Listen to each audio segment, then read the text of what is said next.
Olá, meus amigos e amigas, tudo bem com vocês? Bom, pessoal, no vídeo de hoje nós vamos falar tudo sobre setor censitário. Quais são os tipos de setores que nós vamos ter e como é as características de cada um deles. Então você deve ficar até o final do vídeo, caso vai fazer a prova agora no dia 10 de abril para recenseador e ACM e ACS, tudo bem? Eu me chamo Andrade Van, sou pedagogo, professor, trabalhei como recenseador no Censo Agro de 2017. Você ainda não adquiriu nossos 4 e-books por apenas R$ 30? O WhatsApp está aí na descrição, entre em contato para mais informações, tudo bem? Então, sem mais delongas, vamos lá para a aula. Aconselho já sentar marretada no like, porque a aula hoje está muito bem explicada e muitas mais pessoas, além de você, precisam assistir essa aula. Lembrando que nós temos pouco tempo aí para o dia da prova, tá, pessoal? Então vamos lá, setor censitário, o local de trabalho do recenseador. Para estudos estatísticos e geográficos, o IBGE subdivide as unidades territoriais da divisão político-administrativa brasileira em áreas ainda menores. Cada uma dessas áreas é denominada setor censitário. Então o IBGE vai subdividindo essas unidades territoriais, acaba que fica essa unidade bem pequena que se chama setor censitário. O setor censitário é uma unidade territorial de coleta e de divulgação de dados estatísticos do IBGE. É, na prática, a área de trabalho onde se localizam os domicílios e os estabelecimentos que serão visitados pelo recenseador. Muitas das vezes um setor censitário ele vai quebrar os limites de um bairro, muitas das vezes vai ser mais de um bairro, menos de um bairro, vai depender do tamanho do setor. Aqui na imagem nós temos um exemplo de um setor censitário. Olha para vocês verem aqui, ó. Esse setor ele foi tipo que retangular e ultrapassou para cá também essa banda de cal. Então, os setores eles estão assim, muitas das vezes são mais de uma quadra, né? Quase sempre serão mais de uma quadra e menos do que um bairro. Mas o que vai importar é que vai estar, os seus limites vai estar descrito lá no mapa digital e no mapa em papel também, tá, pessoal? O setor censitário pode ser urbano ou rural, daqui a pouco nós vamos explicar essa parte, e é representado graficamente por um mapa. A imagem aqui exemplifica um setor censitário com seus limites assinalados em cor amarela. Isso significa que a área de trabalho abrange os domicílios e estabelecimentos situados em seu interior. Então aqui a área que o recenseador vai trabalhar é dentro desta faixa amarela. Se passar dessa faixa aí, esses domicílios para cá dessa faixa amarela já não pode, pelo lado de fora da faixa amarela, o recenseador já não pode recensear. Esse recenseador responsável por esse setor. Vai ter outro recenseador responsável por esse setor do lado de cá, tudo bem? Ah, mas é no mesmo bairro, é na mesma rua, porém não está dentro dos limites, então você não pode recensear.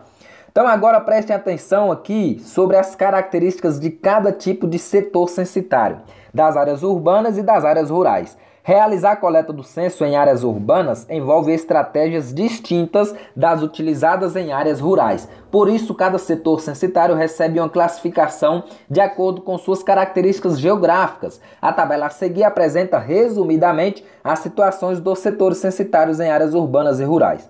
Dentro da área urbana, nós vamos ter o setor aqui, que vai em situação de área urbana de alta densidade de edificações. Lembrando que na sua prova vai ser cobrado isso, tá bom? E também no dia a dia do recenseador vai ser cobrado isso aí. No dia a dia também, pessoal, na coleta de dados vai ser cobrada esta situação aqui, ó. Então na área urbana nós vamos ter situações de setores como área urbana de alta densidade de edificações, que é a área urbana com alta densidade de edificações, onde tem bastante edificações. Então essa área, essa situação que já se chama desse nome.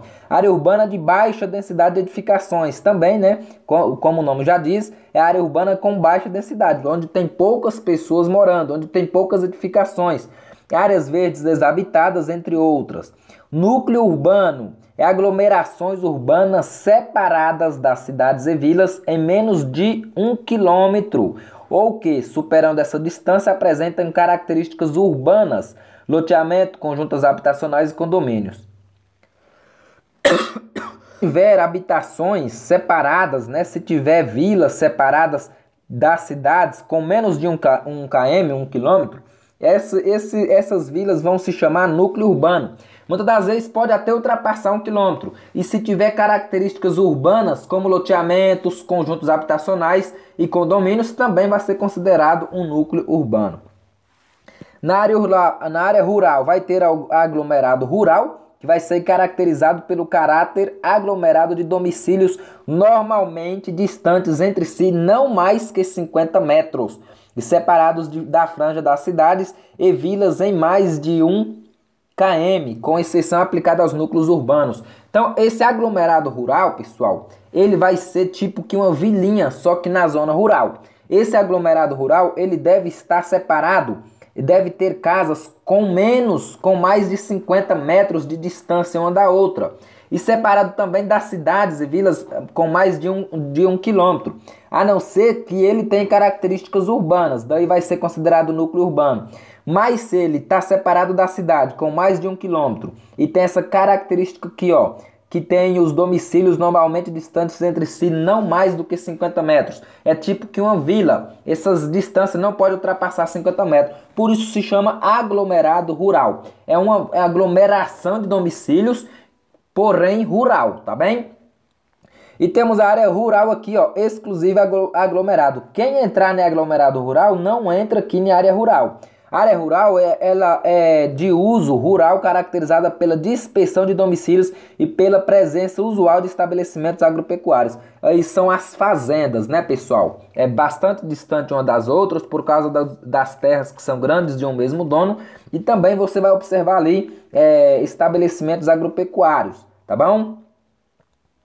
Feita a distinção entre urbano e rural, o IBGE identifica outras estruturas territoriais por meio dos tipos de setores censitários para fins de coleta, conforme apresentado a seguir. Então aqui, ó, além de ser caracterizado como urbano e rural, o IBGE também ele vai trazer aqui, ó, setores, pessoal, censitários. Além de ser considerado urbano ou rural, ele vai ser um setor não especial.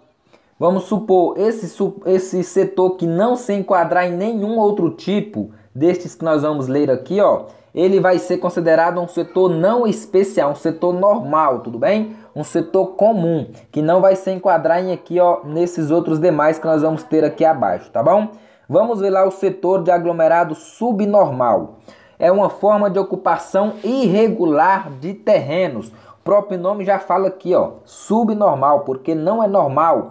É uma ocupação irregular de terrenos de propriedade alheia, pode ser público ou privada. Então, se alguém invadir um terreno público ou privado, vai ser considerado aqui um aglomerado subnormal, para fins de habitação em áreas urbanas e, em geral, caracterizados por um padrão urbanístico irregular, por carência de serviços públicos essenciais e pela localização em áreas restritas à ocupação.